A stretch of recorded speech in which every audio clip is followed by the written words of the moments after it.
안녕하십니까. 천국순례자입니다. 저는 WCC와 백고무신 문제로 작년에 교회를 사임하였고 주님께서 이곳 시골로 임지를 옮겨주셨습니다. 그런데 올해 초까지 저희 채널에서 공개된 이메일이나 연락처를 통하여 연결이 되던 이들이 저에게 자주 묻는 질문이 있었지요. 목사님의 교회는 어디 교단에 속해 있습니까? 배도하는 교단에서 나와야 하지 않습니까? 마지막 때 성도들이 배도하는 교단의 교회에 다녀야 합니까?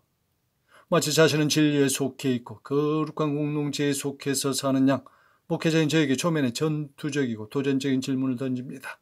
아마도 소위 깨어있다 하는 이들 상당수가 위의 질문들을 늘 가슴에 품고 있을 것입니다. 이런 현상은 누군가의 영향 때문에 그렇게 된 것이지요. 한자성어의 유유상종이라는 말이 있습니다. 같은 집단이나 무리들이 끼리끼리 사귄다는 뜻이지요. 예전에는 긍정적인 말로서 사용되었지만 요즘 배타적인 무리들을 비꼬는 말로 사용되고 있습니다. 무엇이 마지막 때 성도들을 이와 같이 유유상종하게 하고 있습니까? 소위 유튜브에서 저와 같이 외치는 자들 때문입니다. 그들 중에는 진짜도 있겠지만 가짜와 미혹도 적지 않아 보입니다. 한국교회는 거의 배도했습니다. 그러니 배도하는 교단과 교회들에서 빨리 나오셔야 합니다. 예수와만이 참 예수님의 이름이지요. 예수님을 예수하라고 불러야만 합니다. 킹제임스 성경만이 원문에 충실한 성경입니다. 그러니 킹제임스 성경만을 보셔야 합니다. 이와 같이 외치는 자들은 태생적으로 위의 공동체에 속하지 않았거나 또는 특정 이유로 뜻을 모아 자신들만의 공동체를 이룬 이들도 있습니다. 그러나 위와 같은 메시지를 전하는 이들 상당수가 공동체를 나와 홀로 독처하는 이들입니다. 자이든 다이든 공동체에서 나왔으니 얼마나 자유롭습니까? 그러니 거침없이 외칠 수 있는 것이지요. 미디어의 시대의 흐름을 타고서 그들의 검증되지 않는 인격과 성경 해석과 외침이 마치 구약의 선지자처럼 적극적으로 환영과 지지를 받고 있습니다. 그런 다수의 찬사와 추종을 받으면서 일부 외치는 자들은 점점 더 거대한 캐릭터가 되어가고 있지요. 시대가 만들어낸 그런 거대한 캐릭터들의 특정 공동체에 대한 비판적이고 냉소적이며 독설적인 외침은 결국 추종자들에게까지 전이되어 나타나고 있습니다. 유유상종하면서 말입니다. 관념에는 주로 세 가지 뜻이 있습니다. 첫 번째, 어떤 것에 마음이 끌려 주의를 기울임 또는 그런 마음이나 인식과 주의입니다. 두 번째, 어떤 사물에 대해 오랜 시간에 걸쳐 이루어진 견해, 내용이나 생각 등을 말합니다. 세 번째, 현실과 동떨어진 추상적이고 공상적인 생각을 말합니다.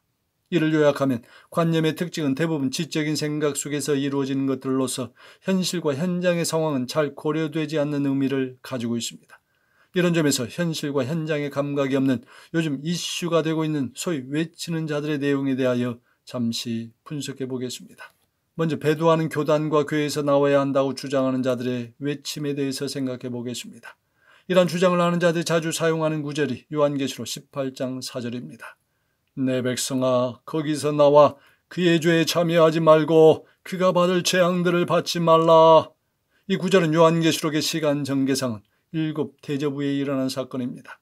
7년 환란의 개념에서는 후 3년 만에 끝자락에 해당되는 사건이지요.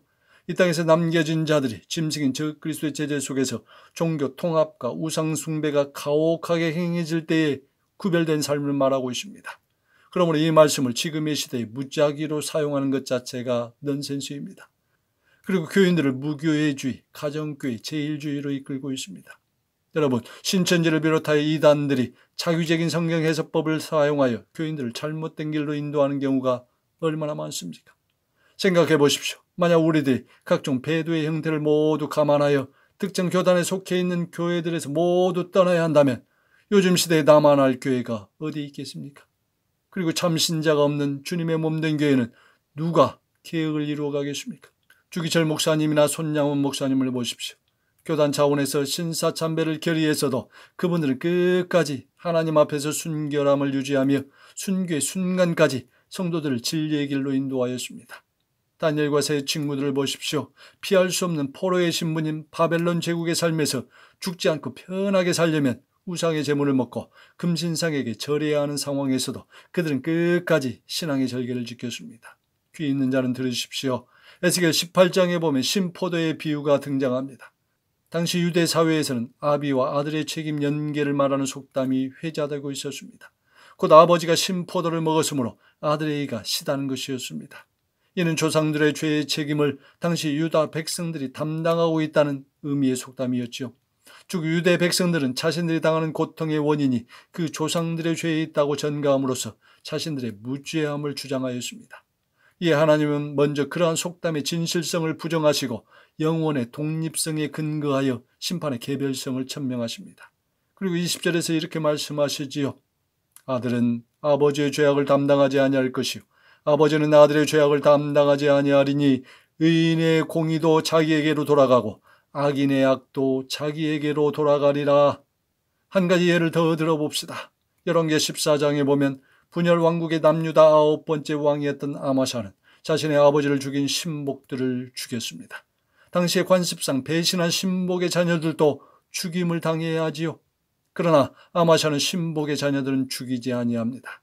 그 이유는 하나님의 말씀에 순종하기 위해서였지요.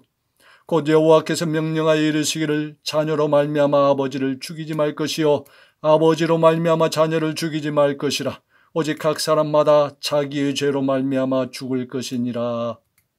성경에는 공동체의 죄악이 전이되고 부모의 죄악이 유전되는 경우도 적지 않습니다.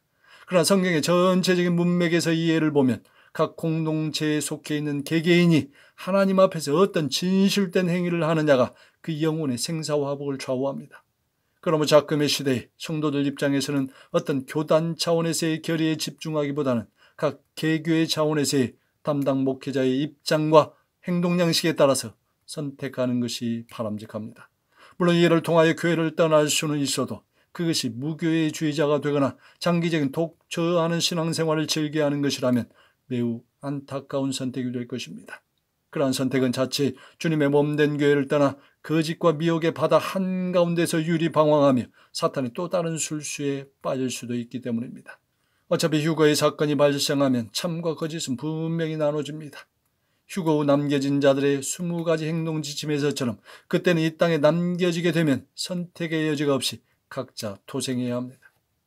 다음으로 예수야만이 참 예수님의 이름이다라고 주장하는 자들의 견해에 대하여 생각해 보겠습니다. 요즘 인터넷상에서 예수님의 이름이 원래 예수아라고만 발음이 되어야 한다고 주장하는 이들이 적지 않습니다.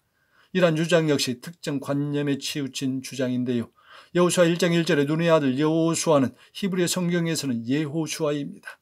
이것이 영어 지저스가 우리말 성경으로 번역될 때에 예수라고 번역이 된 것이지요. 또한 예수아라는 말은 기독교의 예수님을 가리키는 아람어이면서 동시에 현대 히브리어입니다. 그러므로 우리 주변에서 예수님을 예수아라고 말하는 사람들은 주로 유대인 기독교인들이거나 메시아닉 유대인들 그리고 이들에게 영향을 받거나 이들의 가르침을 추종하는 기독교인들입니다. 유대인들은 원래부터 히브리어를 사용한 사람들이기 때문에 예수아라는 이름을 쓰는 것은 당연합니다. 그러나 우리는 한국 사람이지요. 한국식으로 그냥 예수님이라고 하시면 됩니다. 물론 그 의미를 더 깊이 새긴다면 인성이 강조된 구원의 이름인 예수, 신성이 강조된 기름 부음을 받은 자의 의미를 가진 그리스도를 모두 포함한 예수 그리스도가 더 좋은 표현일 것입니다. 바울 사도는 이 예수 그리스도라는 표현을 아주 즐겨 사용하지요. 물론 예수님을 믿지 않는 유대인들 중에는 우리가 믿는 예수님을 예수아라고 할 경우 구약 성서에서 유대인들이 존경하는 인물인 여호수아 또는 요시아 왕을 연상시킵니다. 그렇기 때문에 끝에 아를 빼고 예수라고 부르는 경우도 많이 있죠.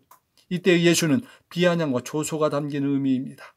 그래서 믿지 않는 유대인들이 예수아에서 아를 빼고 외치는 예수라는 발음의 의미는 그는 거짓 선지자이므로 그 이름이 모든 사람들의 기억 속에서 사라져 버리라는 아주 무서운 뜻이 되기도 합니다. 그러면 평소 우리 주변에서는 예수를 예수님 또는 예수 그리스도라고 사용하시고 이스라엘이나 또는 불신 유대인들을 만나서 복음을 전할 경우에는 예수라는 단어보다 예수아라는 단어가 더 효과적인 표현이 될 것입니다. 상황에 맞게 써야 한다는 것입니다. 마지막으로 킹제임스 성경만이 참 성경이다라고 주장하는 견해에 대하여 생각해 보겠습니다. 킹제임스 성경은 말 그대로 스코틀랜드 제임스 왕에 의해 승인되고 번역된 성경입니다. 제임스 왕의 허락을 받고 약 50명의 학자가 6개 팀으로 나눠 1607년부터 번역을 시작하여 1611년에 킹제임스 성경이 완성되었습니다. 몇몇 성경은 오랜 시간을 거쳐 원본이 소실되거나 누락된 경우가 있죠. 그러면 때로는 특정 구절의 경우 다양한 번역본을 서로 비교해서 보아야 합니다. 그런데 그 중에는 킹제임스 성경만이 유독 유일한 성경이다라고 주장하는 교회와 또는 목회자와 신자들이 적지 않습니다. 심지어 이렇게 주장하는 자들의 경우 개혁 성경은 사탄이 변개했으며 다른 성경으로는 구원을 받을 수 없다는 극단적인 표현을 쓰기도 합니다. 특히 킹제임스 성경 유일주의자들은 킹제임스 성경에는 개혁 성경에 표시된 없음이라는 단어가 없다는 주장을 자랑스럽게 내세우지요. 개혁 성경 등은 번역 과정에서 본문을 고의로 누락 혹은 삭제했기 때문에 없음이 없는 킹제임스 성경 흠정력이 유일하게 온전한 성경이라고 주장합니다. 그런데 우리 개혁 성경에서의 없음은 고의로 누락하거나 삭제한 것이 아닙니다. 아시다시피 원래 성경은 장절이 없었습니다. 엄밀한 의미에서 장과 절의 구분은 인쇄의 편리와 독자의 이해를 돕기 위해 인쇄술이 발달한 15세기와 16세기 사이에 이루어졌습니다. 그럼에도 불구하고 특정 성경 본문의 경우에는 여전히 장과 절의 구분도 온전하지 않은 경우가 가끔씩 보이고 있죠. 그런 점에서 없음을 이해할 때 오히려 킹제임스 유일론자들이 본래 없던 구절을 삽입했다는 비판도 적지 않습니다. 또한 킹제임스 성경 유일주의자들은 13번의 없음이라는 구절들을 악의 세력인 가톨릭에서 삭제했으며 그래서 가톨릭이 가장 싫어하는 성경이 킹제임스 성경이라고 말하곤 합니다. 그런데 킹제임스 성경과 비슷한 시기에 가톨릭에서 나온 영어 성경인 듀에랭스에 보면 그 없음이라는 구절들이 다 있죠. 그래서 실제로 가톨릭 영어 성경과 개혁 성경에서 없음으로 표시된 본문을 비교하면 가톨릭과 가장 닮은 성경이 킹제임스 성경이기도 합니다. 자기 모순에 빠져 있는 것입니다. 물론 저 역시 개혁 성경의 오류를 많이 발견하고 있습니다. 심지어 최근에 개혁 개정판은 이전의 개혁 성경의 번역보다도 더 매끄럽지 않은 부분도 있음을 종종 보게 되지요. 그러므로 성경의 독자인 우리들은 어떤 특정 성경에 대해 맹신하지 말고 때로는 다양한 여러 번역본을 참조해야 합니다. 한쪽으로 치우치는 순간 자기 교만과 의, 그것을 교묘히 이용하는 사단의 유혹에 미혹되기 십상이기 때문입니다. 히브리서 5장 12절 이하에 보면 신앙인의 변절을 경계하면서 하나님의 말씀에 초보를 버리고 장성한 신앙인으로 성장할 것을 말씀합니다. 때가 오래되었으므로 너희가 마땅히 선생이 되었을 터인데 너희가 다시 하나님의 말씀의 초보에 대하여 누구에게서 가르침을 받아야 할 처지이니 단단한 음식은 못 먹고 젖이나 먹어야 할 자가 되었도다. 이는 당시에 많은 신자들이 말씀을 들어도 이해하지 못하는 영적 유아 상태에 있었기 때문입니다. 이것은 오늘날의 신자들도 마찬가지입니다. 오랜 신앙생활을 했든지 최근에 여러 이슈들로 주님께 돌아오게 되었든지 간에 자신의 형편과 상황에 맞는 귀를 즐겁게 하는 메시지만을 추종하는 것은 대단히 위험합니다. 그런 가르침과 메시지는 우리들을 단단한 음식도 먹어야 하는 장성한 신앙인으로 자라지 못하게 합니다. 오히려 늘 말씀의 초보에 머물러 여기저기서 얻어먹는 것으로 만족해하며 더 나아가 그것이 마치 참이고 영원한 진리인 양 받아들이는 젖먹이 신앙인으로 우리들 같이 절하시킬 수 있기 때문입니다. 이사야 26장 3절에 주께서 심지가 견고한 자를 평강하고 평강하도록 지키시리니 이는 그가 주를 신뢰합니다 라고 했습니다. 여러분, 우리는 어디에 심지를 두고 있습니까? 여기저기서 들은 꿈과 환상의 예언, 짜집기 말씀, 그리고 한 개인의 극히 제한된 사변적인 지식과 관념이 담긴 특정한 외침에 자신의 신앙생활을 기초 쌓게 하지 마시기 바랍니다. 우리 안에 진리의 성령님이 계십니다.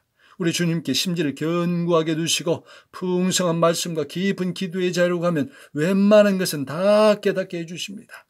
주님 다시 오심을 사모하는 여러분, 부디 특정인의 말과 편협된 주장에 좌지우지하지 마시고 진리신 성령님 안에 거하셔서 주님이 기뻐하시는 길을 끝까지 걸어가시는 우리 모두가 되시기를 바랍니다. 할렐루야.